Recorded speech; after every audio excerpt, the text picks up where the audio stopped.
ভাত নাই। তোমরা ভাত খাচ্ছ, আমি খাবো না? আমার কষ্টে উপার্জন করা টাকার ভাত আমি নষ্ট করতে চাই না। বাবা দে, প্লেটটা দেন, তোকে ভাত দিচ্ছি। খাবো।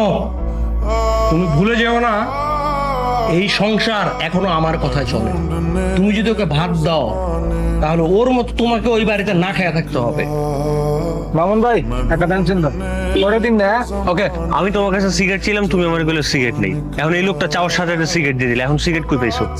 সিগারেট বাকিতে বেশি না, আগের টাকা রয়েছে। বাইকের চাবিটা দে না। কি করবি? একটু মোর সাথে দেখা করে আসি।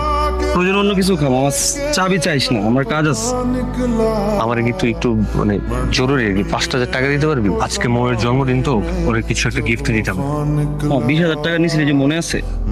তুই টাকা পয়সা 2 দিন পর পরই নেস, দেওয়ার তো কোনো নামগঞ্জ থাকে না। তুই কিছু খাইলে খা, মামা টাকা পয়সা চাইস না। মামুন ভাই ওর 1 প্যাকেট সিগারেট দেন তো। না লাগবো না, থাক। এটা তোমার